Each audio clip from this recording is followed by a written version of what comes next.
Hello student, আজকে আমি English গ্রামারের পার্ট অফ স্পিচের নাউন নিয়ে বিশেষ আলোচনা করব।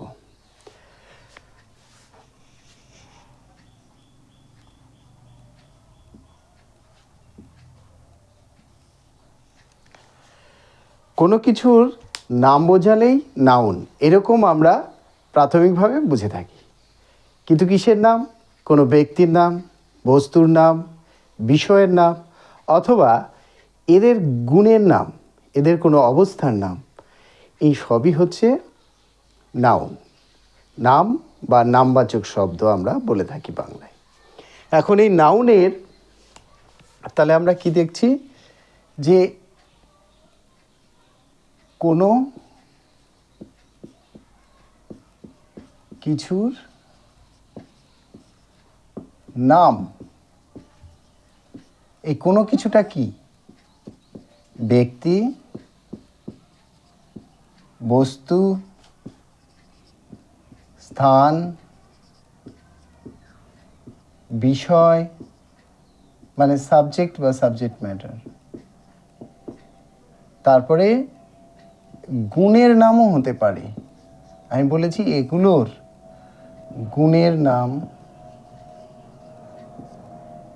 যেমন ব্যক্তির ক্ষেত্রে অনেস্টি একটি গুণের নাম।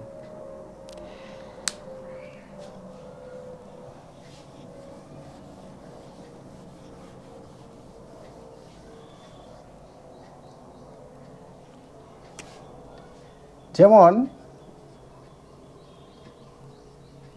রঞ্জিত, এটা একটি ব্যক্তির নাম। যেমন state bank of India, bank of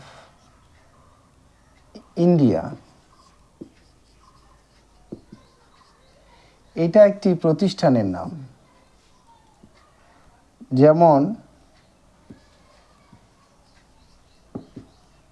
Garifa high school, এটা একটি বিদ্যালয় বা শিক্ষা প্রতিষ্ঠানের নাম। আবার এগুলো ছাড়া রাইস, এছাড়া রাইস ছাড়া ধরো তুমি শুধু বললে ওয়াটার, এইগুলো বস্তুর নাম। আবার ধরো তুমি বললে আয়রন, আয়রন এটা একটা বস্তুর নাম।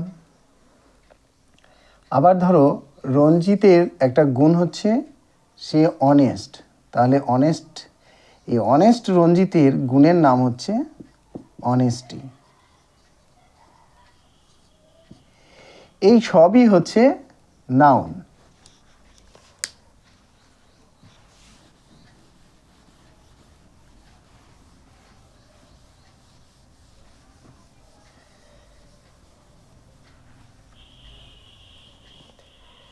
এখন এই নাউনকে কিন্তু কয়েকটি ভাগে ভাগ করা হয়েছে।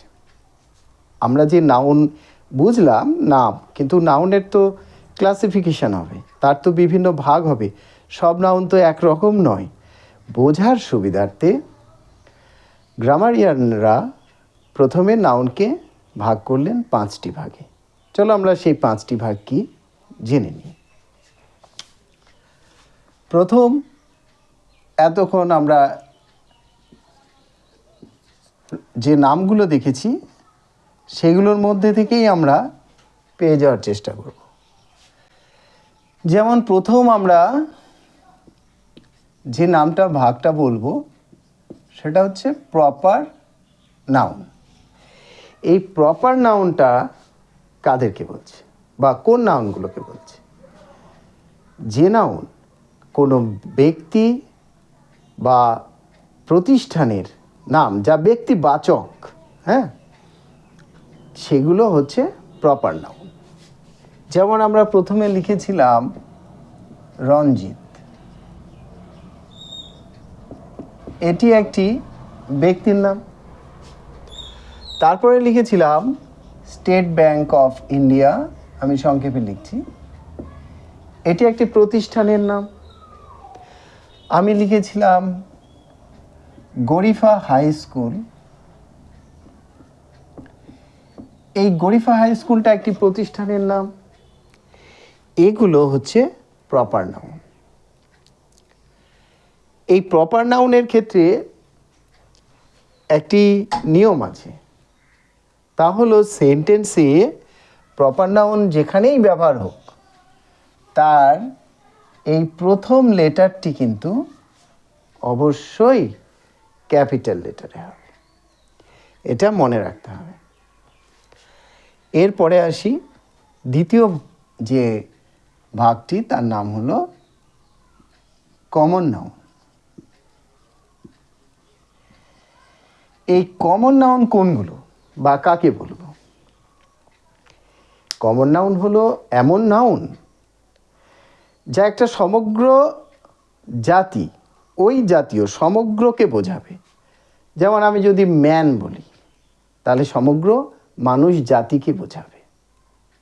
আমি যদি কাউ বলি তো সমগ্র কাউকেই বোঝাবে, সমগ্র যে জাতি, ওই একই শ্রেণীর সমগ্রটাকে বোঝাবে, যার জন্য বলা হয় কমন।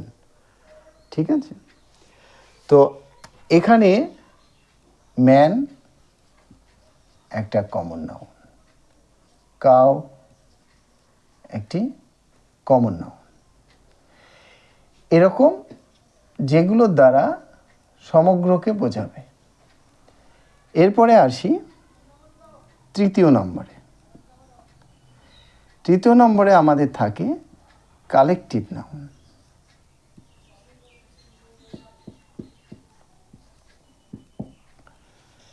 কালেকটিভ নাউন কোনগুলো? কালেকটিভ নাউন হলো কালেকশান থেকে কালেকটিভ, কথাটা সহজে বোধগম্য হবে।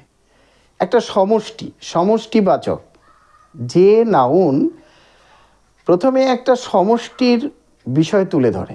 যেমন ধরো পাল মানে হার্ড, গরুর পাল বা গবাদি পশুর পাল। এই ক্ষেত্রে ইংরেজিতে আমরা কি বলছি?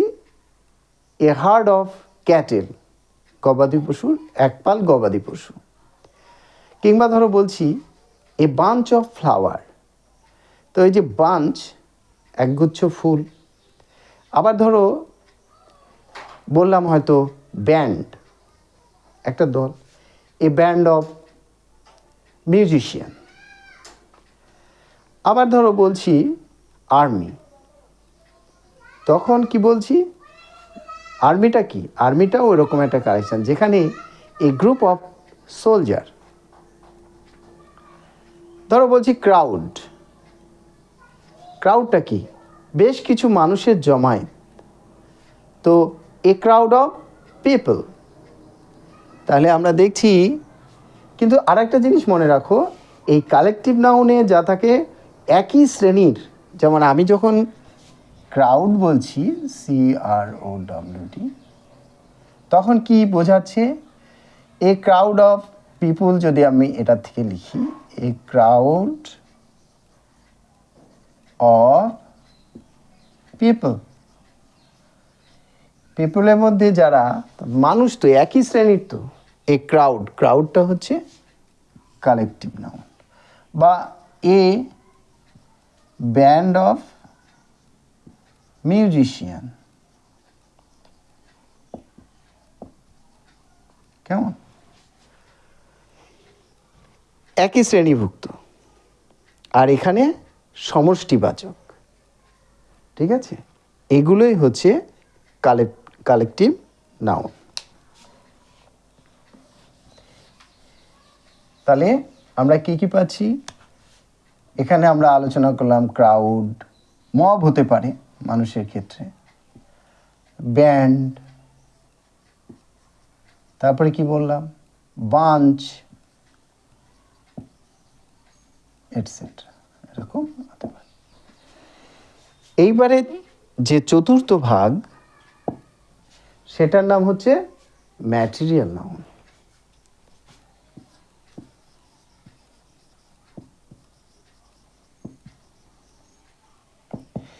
ম্যাটেরিয়াল নাউনে আমরা একটু লক্ষ্য করলে দেখব বস্তু, ম্যাটার,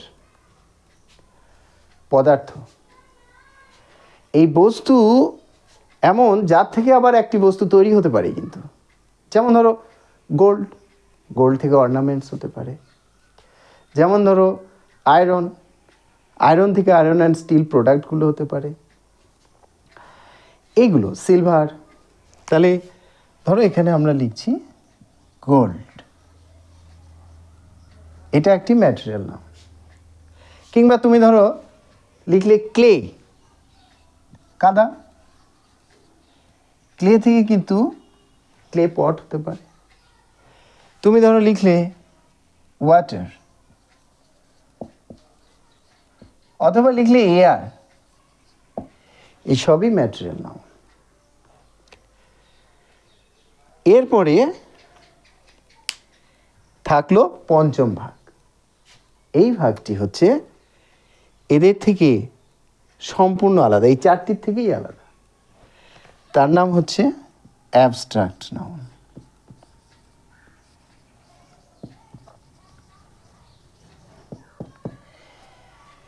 এই অ্যাবস্ট্রাক্ট নাউন এমন যে নাউন দ্বারা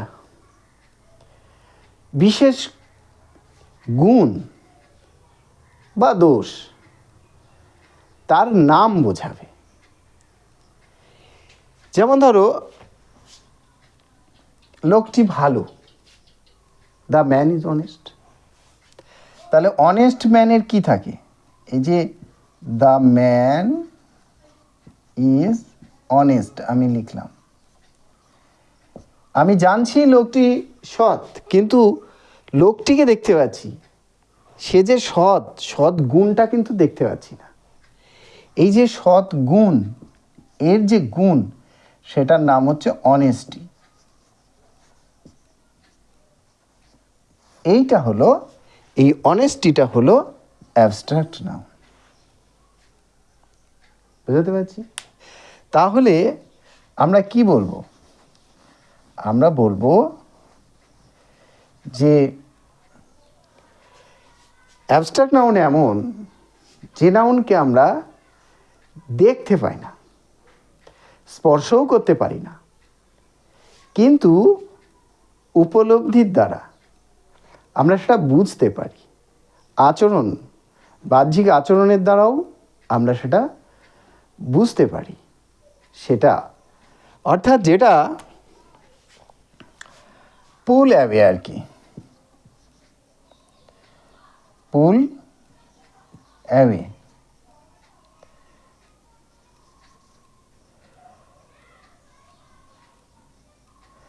পুল অ্যাওয়ে অর্থাৎ ভেতর থেকে টেনে আনা। যেমন ধরো, বা ড্রন অফ বলতে পারো। এই যে কমন নাউন ম্যান, আমি এখানে একটু লিখি। এই ম্যানের একটা ইউনিভার্সাল একটা গুণ আছে, ইউনিভার্সাল। সেই ইউনিভার্সাল দিকটা কি? সেটা হচ্ছে ম্যানের মধ্যে থাকে হিউম্যানিটি, ম্যানের মধ্যেই থাকে অনেস্টি, ম্যানের মধ্যে ধরো কনসিডারেট ব্যাপারটা আছে। ম্যান এমন একটা প্রাণী যার মধ্যে কনসিডারেট গুণটা আছে, সে কনসিডার। তো এই যে কনসিডারেশন, আমরা কিন্তু কনসিডারেশনটা দেখতে পাই না, উপলব্ধি করতে পারি। আমরা কিন্তু হিউম্যানিটিটা দেখতে পাই না, কাজের মধ্যে দিয়ে উপলব্ধি করতে পারি।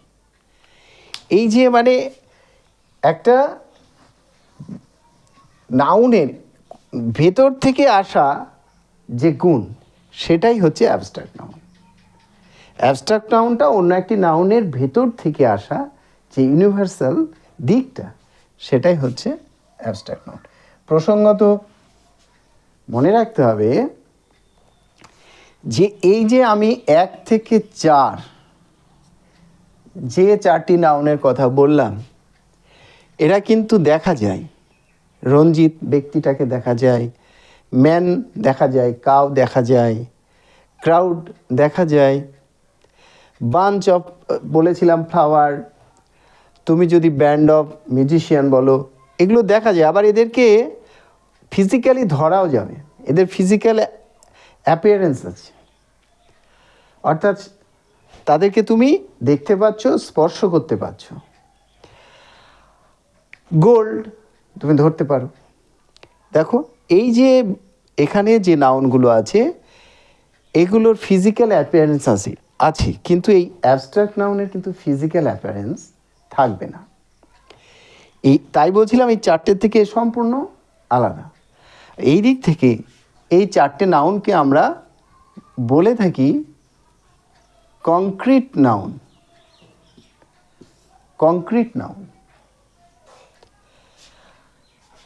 আর এটা অ্যাবস্ট্রাক্ট নাউন। এভাবেও ভাগ করা যায়। নাউনের প্রথম ভাগ concrete noun, abstract noun. Concrete noun হলো যা স্পর্শ করা যায়, দেখা যায়, যার ফিজিক্যাল অ্যাপিয়ারেন্স আছে। অ্যাবস্ট্রাক্ট নাউন যার ফিজিক্যাল অ্যাপিয়ারেন্স নেই, বিশেষ গুণের নাম বা কোনো কার্যের নাম, এখানে হচ্ছে যার ফিজিক্যাল অ্যাপিয়ারেন্স নেই। আর তারপরে কংক্রিট নাউনের মধ্যে এরকম চারটি বিভাজন করা যেতে পারে। এবার আমরা এ পর্যন্ত বুঝেছি, কিন্তু আরেকটি কথা এখানে একটু বলবো, সেটা হলো আমরা যে প্রপার নাউনের কথা বললাম, ব্যক্তির নাম, এই যে ব্যক্তির নাম সেটাকে আমরা কখনো কখনো কিন্তু কমন নাউন হিসেবে ব্যবহার করতে পারি। যদিও প্রপার নাউন সমগ্র জাতিকে বোঝায় না, কমন নাউন সমগ্র জাতিটাকে বোঝাচ্ছে, যেমন ম্যান, মনুষ্য জাতি সবাইকে বোঝাচ্ছে একত্রে। এখন ধরো আমি লিখলাম যে he is the kids,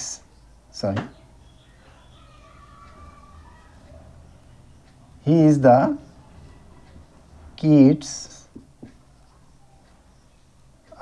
in India.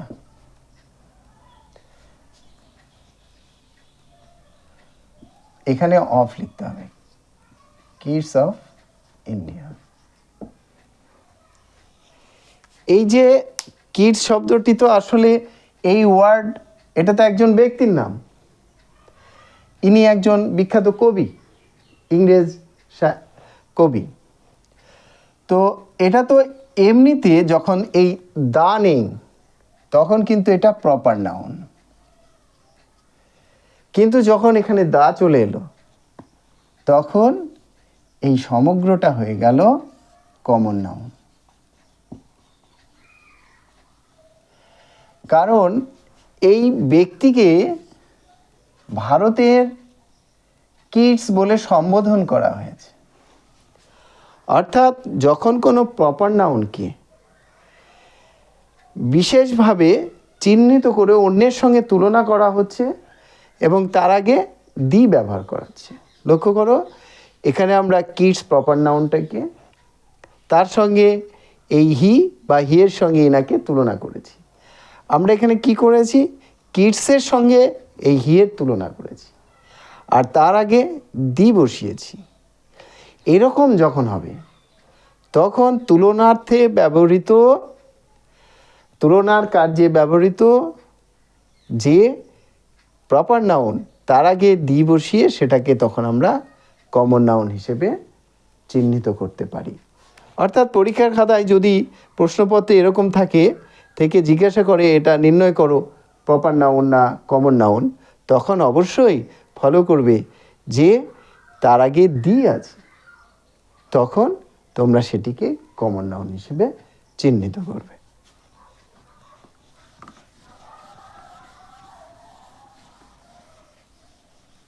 এবার আসি নাউনের আরেকভাবে ভাগ করার কথা। সেটা হলো যদি অ্যাবস্ট্রাক্ট নাউনকে বাদ দিয়ে রাখি তাহলে যে নাউনগুলো থাকছে তার কিন্তু দুটো অবস্থা, একটা গণনা করা যায় আর একটা গণনা করা যায় না। যেটা গণনা করা যায় সেটাকে আমরা বলি কাউন্টেবল, আর যেটা আমরা গণনা করতে পারি না সেটাকে আমরা বলি আনকাউন্টেবল। ঠিক আছে, এটা গোনা যায়, এটা গোনা যায় না। যেটা গোনা যায় সেটার কিন্তু নাউনের ক্ষেত্রে কি হয়, নাম্বার হয়। তোমরা পড়বে এই নাম্বারের সিঙ্গুলার আর প্লুরাল হয়। যেমন তুমি ওয়াটারকে গুনতে পারো না, সুগারকে গুনতে পারো না, এরা হচ্ছে আনকাউন্টেবল। কিন্তু তুমি বুক গুনতে পারো, তোমার কটি বই আছে, তুমি বুকস গুনতে পারো কতগুলি আছে, একটি বই, বইগুলি।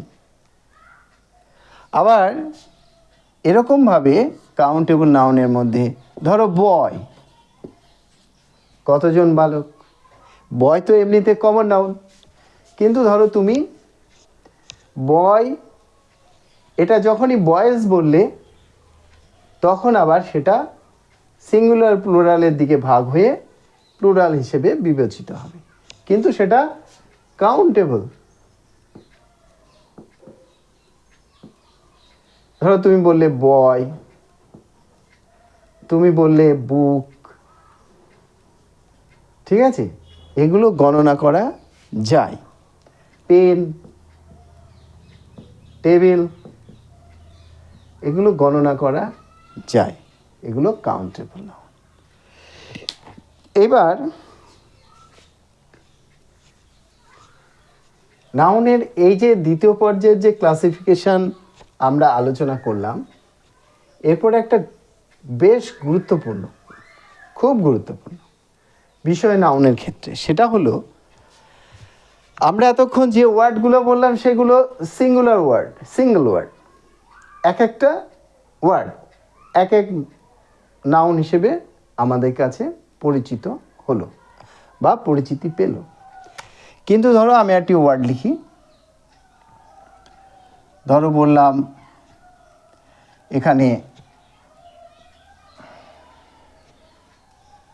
জেন্টল,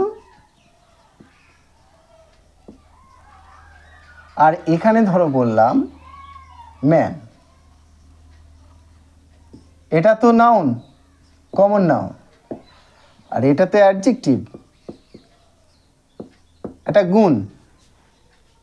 কিন্তু দেখো লক্ষ্য করে, আমি যদি এই দুটোকে যোগ করে দিই তাহলে অ্যাডজেক্টিভ আর এই নাউন এই দুটোর যোগফলে দাঁড়াচ্ছে জেন্টলম্যান। তখন কিন্তু সম্পূর্ণ একটা আলাদা অর্থ হচ্ছে। এই জেন্টলম্যান এই নাউনটাকে কি নাউন বলবো? এটা হচ্ছে কম্পাউন্ড নাউন। Compound noun. এইরকম ধরো বললাম যে টেবিল স্পুন, এটা কিন্তু আলাদা আলাদাভাবে টেবিল একটা নাউন, স্পুন একটা নাউন, আবার টেবিল স্পুন একটা নাউন। এরকমভাবে যখন একাধিক, এখানে দেখো আমি একটা অ্যাডজেক্টিভ আর একটা নাউন মিলে করেছি, এখানে একটা নাউন আর একটা নাউন মিলে করেছি, এই দুটো নাউন মিলে একটা কম্পাউন্ড নাউন তৈরি হয়েছে।